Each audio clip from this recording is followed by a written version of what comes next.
Salut, je m'appelle Christelle, ici de la chaîne Académie de la Nouvelle Conscience. Alors, j'avais envie de faire une petite vidéo rapide pour répondre à Isabelle sur qu'est-ce que c'est les sources mères, la mère cosmique, les matrix génitrix, au final, qui est ce que j'évoque depuis maintenant plus de 10 ans, depuis 2012. J'ai rencontré cette notion-là, même bien avant.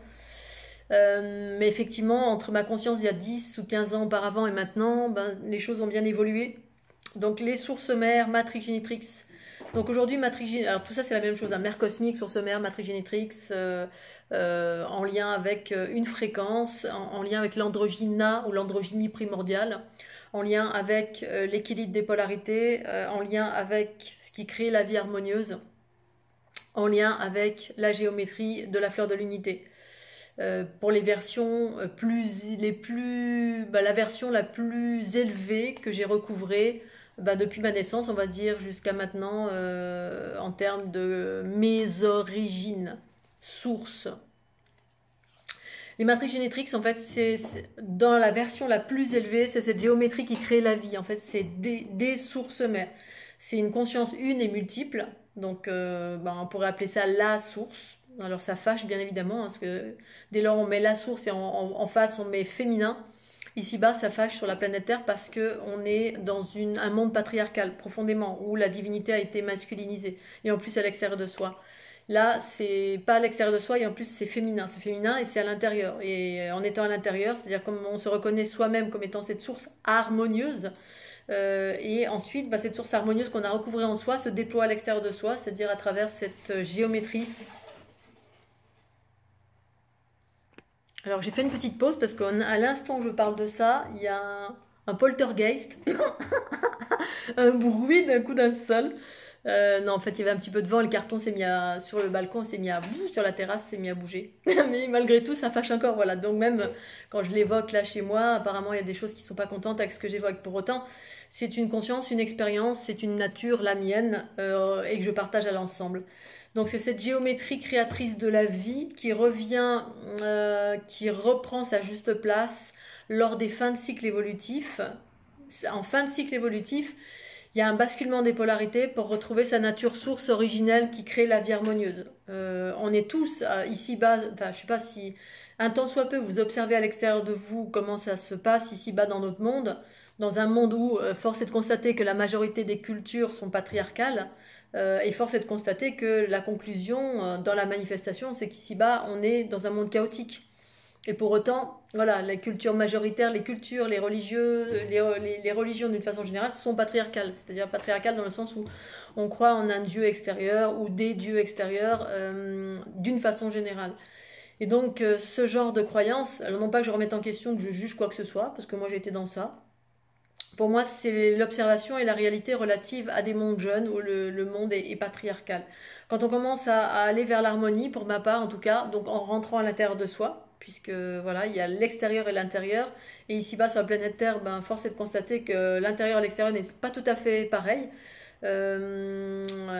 Et pareil dans le sens où à l'extérieur, c'est le fruit de nos projections intérieures en fait, et on est tellement plein de conflits, plein de chaos à l'intérieur de nous, que du coup ce chaos se manifeste à l'extérieur, c'est-à-dire dans nos pensées, paroles et actions, on est tordu, on est tout le temps dans le pouvoir, la manipulation, la possession, la matérialité à outrance, le conflit, le chaos, le guerroiement, bref, voilà, et tout ça parce qu'à l'intérieur de nous il y a une scission, et cette scission est relative au fait que le féminin ne gouverne pas notre être. Et c'est quand les valeurs du principe féminin gouvernent notre être que l'harmonie surgit. Ça, c'est ma conscience. Et c'est ça, les matrix génétrix. Matrix génétrix, c'est en fin de cycle évolutif, le principe féminin reprend sa juste place pour refaire de l'équilibre avec la polarité masculine qui était en prédominance sur la planète où il y a du chaos. Hein. Voilà, masculin, hormones, guerroiement, copulation, territoire, bref, tout ce qui est en lien avec les valeurs du principe masculin. Mais c'est pas un jugement, c'est juste que c'est le fruit d'une évolution. Voilà, on passe de la planète des singes à la planète des sages. ça commence à peu près pareil. Singe, on passe à sage. Et cette sagesse provient de l'aspect pacifique, doux, harmonieux, amour, union, fusion, relative aux valeurs du principe féminin. Et dans ce contexte-là, la divinité se modifie. C'est-à-dire, elle se modifie, elle n'est plus à l'extérieur. En tout cas, notre perception de la divinité, elle est à l'intérieur. À l'intérieur dans le sens où on se reconnaît en qualité de cela. On reconnaît l'amour en soi. Et cet amour se déploie à l'extérieur de nous-mêmes, parce qu'on devient nous-mêmes un être harmonieux à force de nettoyer tout ce qui n'est pas l'amour, tout ce qui est le fruit du conflit, des conflits, de souffrance, de tout ce qui génère du conflit, de la souffrance, de la manipulation, du pouvoir, bref, tout ce qui fait du chaos pour soi et à l'extérieur de soi.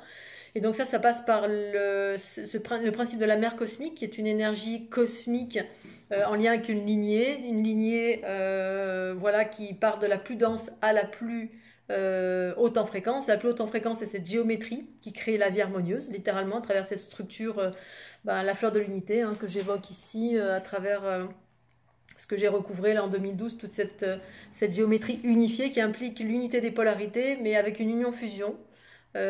Tout en donnant une nouvelle définition à ce que sont les polarités, voilà, différentes de ce que, comment on le percevait sur la planète Terre à un moment donné. Voilà, il y a une évolution dans nos perceptions et parfois des inversions. À ce qu'on disait être ceci, finalement c'est cela. Bref, qui a un changement dans les perceptions. Et donc, toutes les manifestations de ces sources mères. En dessous, dans les plans fréquentiels en dessous de la géométrie, parce que la géométrie, on peut dire que c'est des consciences, une conscience multitude de consciences qui se manifestent sous forme de géométrie, qui est cette géométrie, une conscience qui sont des consciences multiples et qui se manifestent via différents processus. Je ne vais pas les expliquer là parce que c'est très long. Et dans leurs différents processus de manifestation, eh bien, il y a la densité, c'est-à-dire que la manifestation, c'est un corps plus ou moins physique qui peut se mouvoir jusque dans notre densité terrestre, notre dualité terrestre, et dont les porte-paroles ont été des déesses en fait, des déesses ou des maîtres spirituels féminins. Pour la plupart, hein, je dis pas toutes, mais nombreuses, donc Isis, tout ce qui est en lien avec Marie-Madeleine, avec Isis, avec les Amasotum, avec Inanna, Nurea, Aramumuru, Attis, Sotis, bref, il y a une multitude de choses. J'évoque tout ça dans mon livre Dieu le Père, c'est la déesse mère, ce principe androgyne qui a été inversé. Principe androgyne, ça veut dire que la déesse mère implique qu'elle porte les deux polarités, c'est l'alpha et l'oméga. Mais un alpha et un oméga qui génère de l'harmonie, parce que c'est la conscience universelle du principe féminin qui dirige, donc la sagesse Sophia.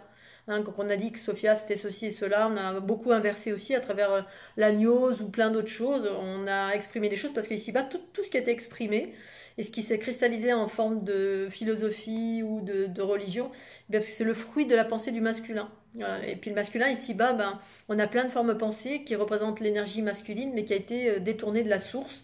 Et la source pour moi, c'est vivre l'harmonie. Et l'harmonie est en lien avec le principe féminin originel. C'est-à-dire la capacité à cette source harmonieuse Sophia, entre guillemets. Hein, c'est pour donner un nom, mais moi, j'ai pas ce nom-là, c'est Matrigénétrix. Sophia, j'ai recouvré ça après parce que au fur et à mesure que je retrouvais... Alors d'abord, j'ai retrouvé la géométrie. Ça me disait tu es cela, parce que je me suis vue en qualité de cela. Et ensuite, ça m'a montré tout ce qui est manifesté et qui est androgyne. Et androgyne, et au-delà d'androgyna, qui manifestait qui étaient des incarnations de cette géométrie harmonieuse. C'est Matrigénétrix qui crée la source, qui crée la vie harmonieuse par la génétique de lumière. Ça veut dire ça, Matrigénétrix. Ça veut dire les sources mères qui créent la vie harmonieuse par la génétique de lumière. La génétique de lumière, c'est cette géométrie. La géométrie, c'est de la vie qui se crée en amont de la manifestation. C'est la mitose et la méiose, c'est-à-dire notre division. Alors nous, on a les deux principes dans notre corps physique, hein. On a l'aspect qui est séparé et l'aspect qui est unifié. C'est-à-dire que la mitose, je ne sais plus l'un des deux, il y en a un où c'est le fruit de la division cellulaire lorsqu'on fait des bébés.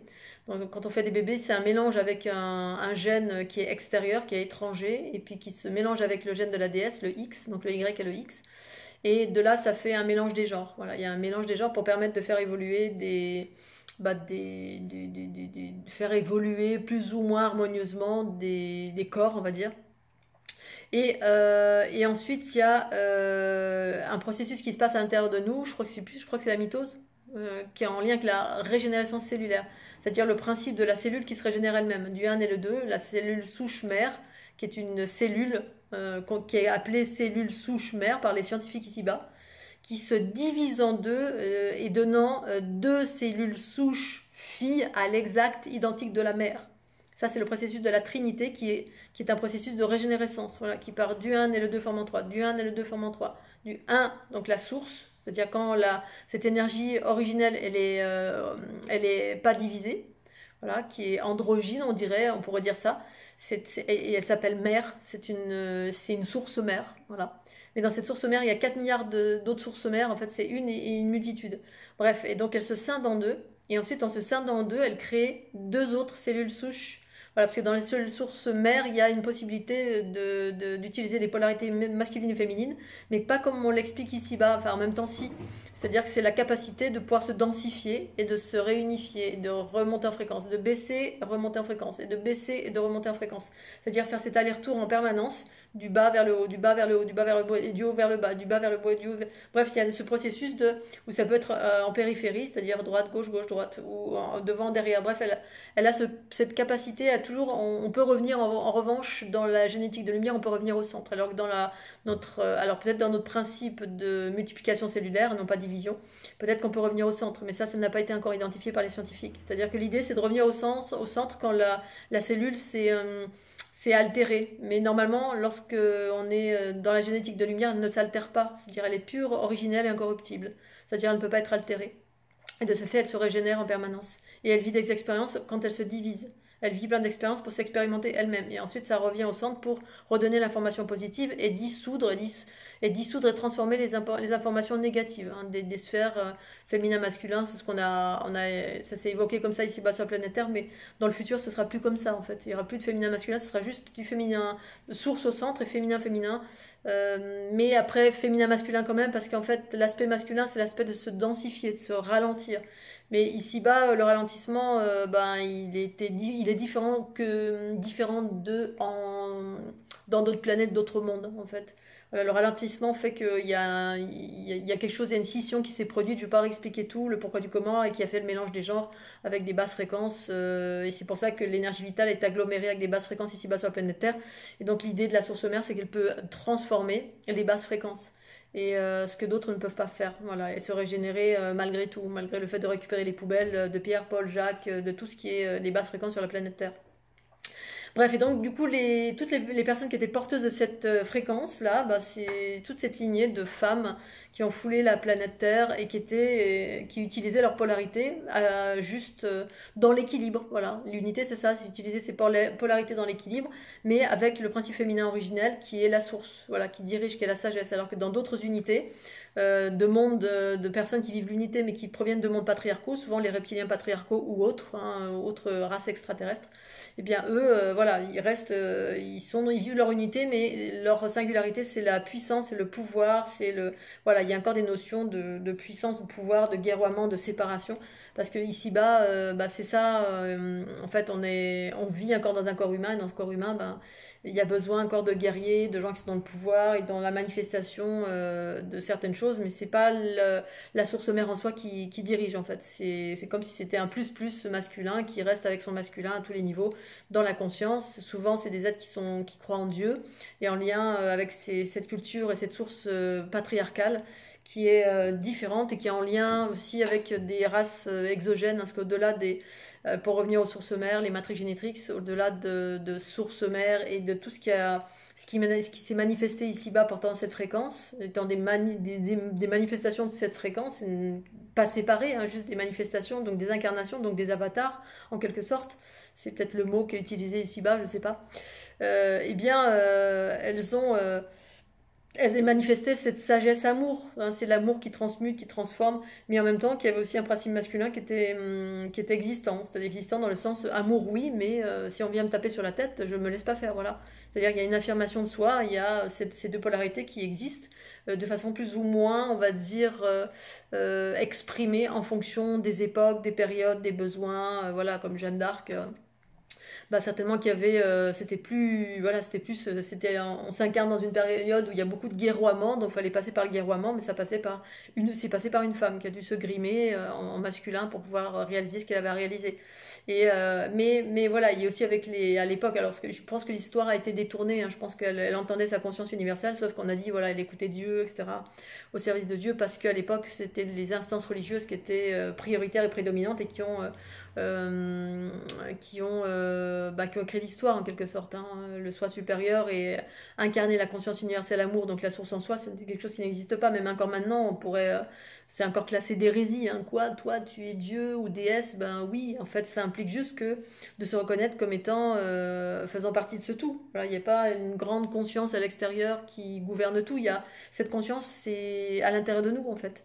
Et c'est le propre du principe féminin, parce que le principe féminin ben, porte la connaissance et la sagesse et la conscience en soi. Hein, c'est à l'intérieur de soi que ça se passe. Voilà. Donc, c'était pour faire une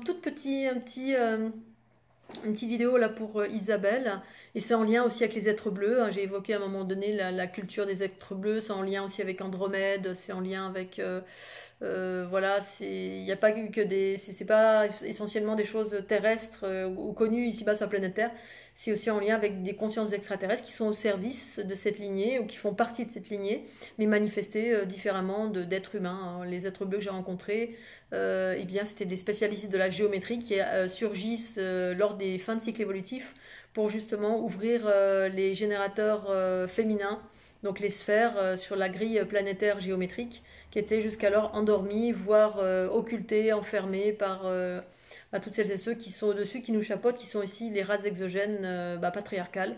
Parce qu'on était en résonance avec ça, voilà, et donc qui enfermait et chantait cette matrice, ce qu'ils appellent la matrice inversée ici-bas, qui pour moi est juste la matrice patriarcale et qui maintient une forme de pouvoir parce que c'est le principe masculin qui était prédominant dans notre façon d'être, et donc du coup ben, en parallèle c'est ce qu'on manifeste, c'est ce qu'on attire à travers les races exogènes qui nous gouvernent au-delà des êtres humains et nos gouvernements, etc. C'est bien plus vaste, et les sources mères viennent modifier cela, mais ça se passe d'abord en soi, mais pas que en soi, et ça évoque également la transmutation. Voilà, c'est des personnes qui ont la capacité de transmuter, donc ça parle de l'empathie, l'hyperempathie, le fait d'absorber, ça parle des trous noirs également au cœur de la galaxie que nous sommes, c'est-à-dire au cœur de mes cellules, des trous noirs, et c'est ça qui permet la transmutation en absorbant et en permettant d'alchimiser, de recycler les énergies de basse fréquence et de remettre de l'équilibre ici-bas sur la planète Terre entre autres, et transmettre des codes reliés à l'harmonie originelle qui est en lien avec